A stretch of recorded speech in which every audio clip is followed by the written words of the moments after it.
I came into this school with they have an amazing philosophy of just having access and equity for all students, and that's what I actually was looking for. Just coming into a school where they have a belief that all kids are able to learn. I think it's so successful here because it's very student driven. We focus on what the students need.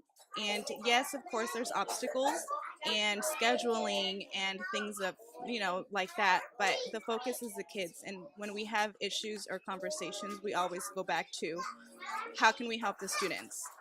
And it's a very student focused model. I think that's what makes it successful in terms of teacher collaboration, parent inclusiveness, and the inclusiveness of our students. Well, I have one half of my room is gate and one half is gen ed. And like I mentioned earlier, everyone has a talent, and that's what I tapped into. The gay kids, they have really high ability in the academics, and the other children, I said, you know what? We all have a brain, we just use it differently. And then pretty soon the kids, it was like a mantra. It was like a mantra. They would go to their support teacher and say, Mrs. Wallstead says, we're all gay. We just use our brain differently. And so I feel success that way, that they made that mantra their own. They said they took it to heart and said, "Hey, you know what? I'm smart too. I'm just using my brain differently." Yeah. Think behaviors have decreased. In the beginning, they increased because it was something so new, especially with our mod severe students and getting accustomed to being in the general education classroom with so many more kids. But once time went on, the behaviors have decreased. Our staff is all being very open-minded and supportive to all of our students here.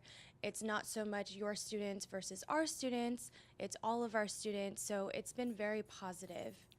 Yes, you know that it's going to be a challenge. Again, I don't have a special ed credential. However, that was my fear. But as I'm doing this is my second year. I have grown with a little bit more experience. I have learned more. I have interacted with other special ed teachers that had to guide me and get me through this whole process. And again, administrators support. It's amazing because they're always like, do you need anything else? What can I do to make your job a little bit easier? And it's great. I think that's great. That makes it easier for us. Most of my kids came at kinder level, and within 2 months and a half, 3 months, they've grown at least 2 years. So I'm very happy. Yeah, they're like second grade, and yeah. So I think that it works. I think that this is a great way to have all our students included and be part of it, because that's how society is. It's all inclusive, no separation.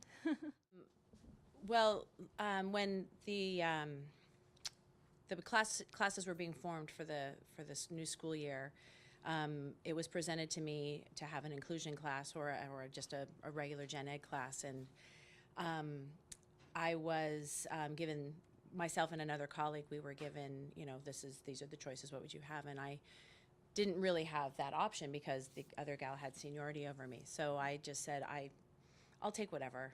I just don't want to leave kindergarten. So I got the inclusion class, and I was pretty scared.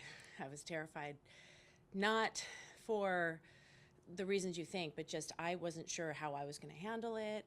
I wasn't sure about the level of support I would get.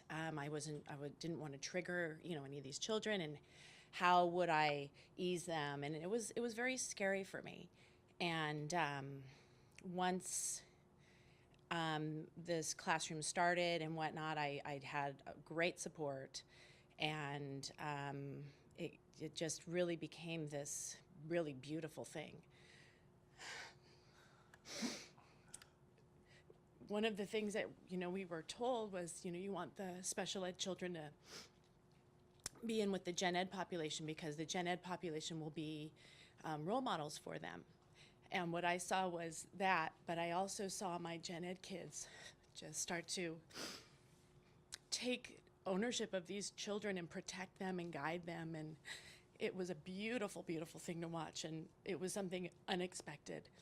And I will continue to do this. I was scared in the beginning, but I would do it over and over again.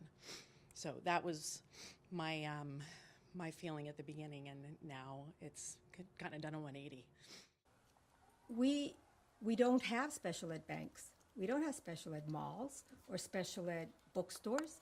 So why are we having this group of our students segregated? And the way I see it, which might be a little bit to the extreme, but it's segregation like we did in the 40s with Hispanic children or with African Americans. I see it the same way, and we can't have that. They are part of us, and they are able to function.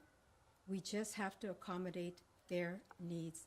And my staff, the teachers, they do it beautifully. They do it beautifully.